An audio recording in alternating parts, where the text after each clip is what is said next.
La Guerra Cristera, también conocida como la Cristiada, fue una guerra civil que enfrentó al gobierno de México y a las milicias de religiosos católicos que se resistían a la aplicación de la llamada Ley Calles.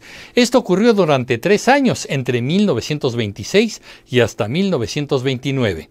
Hoy les voy a platicar una versión que señala la posible causa del estallamiento de esta guerra. Como ya les dije, la Guerra Cristera consistió en el enfrentamiento entre el gobierno mexicano y los religiosos católicos que se levantaron en armas para rebelarse contra la Ley Calles, promulgada por el presidente Plutarco Elías Calles, la cual proponía limitar y controlar el culto católico en el país. En concreto, la Constitución Política de los Estados Unidos Mexicanos de 1917 establecía una política que negaba la personalidad jurídica a las iglesias, prohibía la participación del clero en política, prohibía a las iglesias a poseer bienes e impedía el culto público fuera de los templos. Un importante sector católico mostró su rechazo a estas normas y se levantó en armas, principalmente en la zona conocida como el Bajío, que se localiza en el centro poniente del país. La radicalización se manifestó en forma sobresaliente en estados como Guanajuato, Jalisco, Colima, Querétaro, Michoacán, Zacatecas y parte de San Luis Potosí.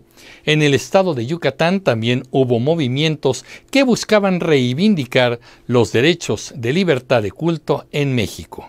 Algunas estimaciones señalan que el número de muertos alcanzó las 250,000 personas entre civiles, elementos de las fuerzas cristeras y del ejército mexicano. Hay historiadores que dicen que la cifra de muertos fue mayor a la de la Revolución Mexicana. Se trata de un capítulo que los gobiernos mexicanos y el sistema educativo han hecho todo lo posible por minimizar y apostarle al olvido. Ya les hablaré de la Guerra Cristera en sí en otro capítulo de Comunicreando, pero hoy quiero contarles una versión que plantea la posible causa de que las hostilidades entre católicos y el gobierno hayan ido creciendo y sorprendentemente tiene que ver con la profesión del periodismo.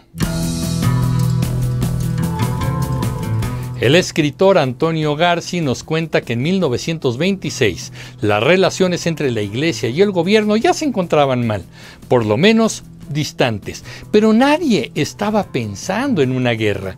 Los jerarcas católicos se encontraban molestos por la pérdida de esos derechos que la Constitución les quitó.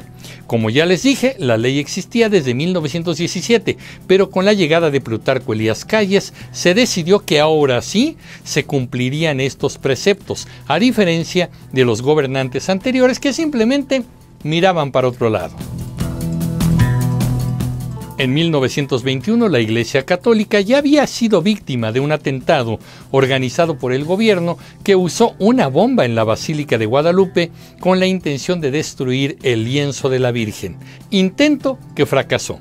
También hubo un esfuerzo por crear una Iglesia Católica Apostólica Mexicana, con apoyo de la Confederación Regional Obrera Mexicana, la CROM, y el gobierno. Para esto tomaron varios templos de la Iglesia Católica Apostólica y Romana.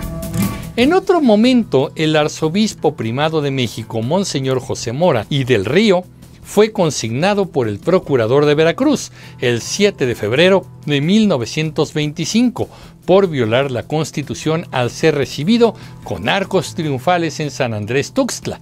Aún así, al parecer, nadie pensaba en una guerra. Pues entonces, ¿qué fue lo que pasó?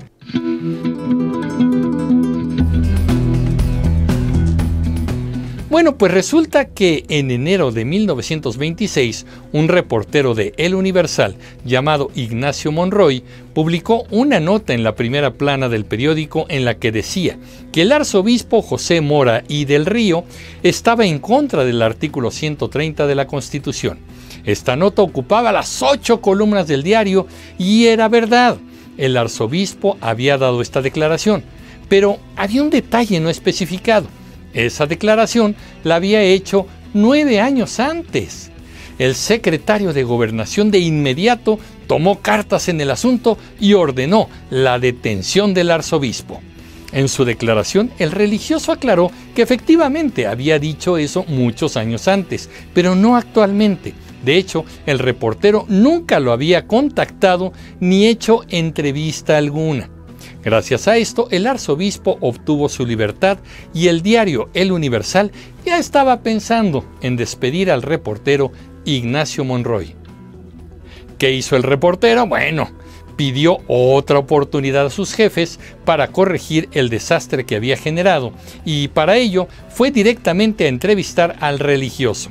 Cuando estaban frente a frente, el periodista le soltó la pregunta: ¿la declaración que hizo en 1917 sigue vigente? El arzobispo, quien no tenía ninguna experiencia en estas cosas nuevas de los medios de comunicación, ni entendía las consecuencias de sus palabras, lanzó una declaración fuerte. Entre otras cosas, dijo: la protesta que los prelados formulamos contra la Constitución de 1917 no ha sido modificada, sino robustecida, porque deriva de la doctrina de la Iglesia. El episcopado, clero y católicos no reconocemos y combatiremos los artículos 3, 5, 27 y 130 de la Constitución. Así, el religioso, que ya se había librado de un problema con el Estado, se envalentona y arremete de nueva cuenta en contra de la Constitución. Y ahora de una manera pública, a través de un periódico nacional. Imagínense, la declaración se publicó el 4 de febrero de 1926 y obviamente la reacción del presidente Calles fue inmediata. Reformó el artículo 130 y dispuso una reglamentación en la cual los sacerdotes, para poder ejercer, tenían que estar dados de alta en un padrón controlado por la Secretaría de Gobernación. Además, ahí se regulaba la cantidad de sacerdotes que podía haber por habitantes. Así que en los lugares en donde había más sacerdotes que los permitidos, estos serían expulsados o reubicados por el gobierno. Esto fue lo que se conoció efectivamente como la Ley Calles. Cuando se dio a conocer esta nueva reglamentación, el reportero buscó otra vez al arzobispo para preguntarle su opinión. El religioso le echó más leña al fuego, declarando que por supuesto que la Iglesia Católica no acataría el reglamento. Pues como podemos esperar, la respuesta del gobierno fue que se le agregó al reglamento que los templos y lugares de culto serían entregados a los comités de vecinos para su inventario, control y administración. El reportero, que ya estaba entretenidísimo, regresó y preguntó la opinión al arzobispo, quien dijo que la iglesia excomulgaría a todas las personas que intervinieran para ejecutar esta disposición.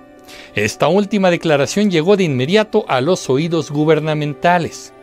El entonces gobernador de Tabasco, un entusiasta anticlerical de nombre Tomás Garrido, reformó la constitución local para enardecer más a los religiosos.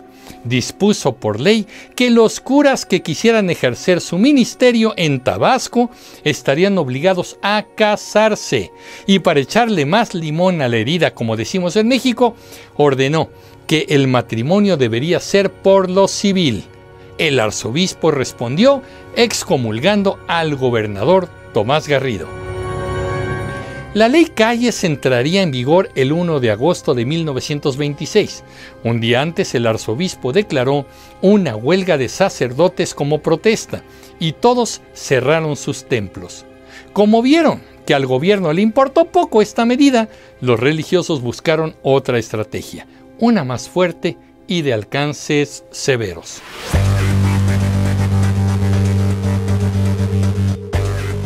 Los sacerdotes y fieles que se solidarizaron tomaron las armas y en septiembre de ese año 1926 comenzaron los balazos.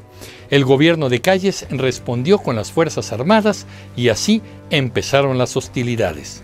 Esta guerra creció y duró 3 años hasta 1929, cuando la Iglesia se comprometió a respetar el reglamento y el gobierno, por debajo del agua, a no aplicarlo. Un acuerdo de simulación, pero que evitaba que continuara el derramamiento de sangre. Un dato curioso es que el presidente Calles decidió mandar a sus hijas a los Estados Unidos mientras duraba la guerra. ¿Y dónde creen que las inscribió? Pues en una escuela católica de monjas, algo que en México hubiera sido ilegal, ya que se habían prohibido las escuelas religiosas. Nuestros presidentes siempre diciendo algo y haciendo una cosa diferente. Finalmente llegamos a una reflexión. ¿Hubiera sido diferente la historia si el reportero Ignacio Monroy no hubiese publicado su nota periodística falsa? Podríamos decir que fue la primera fake news que desató una guerra en México. ¿Será? ¿Pero qué opinan ustedes, comunicativos? Yo soy Emilio Pineda y los espero en el próximo capítulo de Comunicreando. Pásenla bien. Hasta pronto.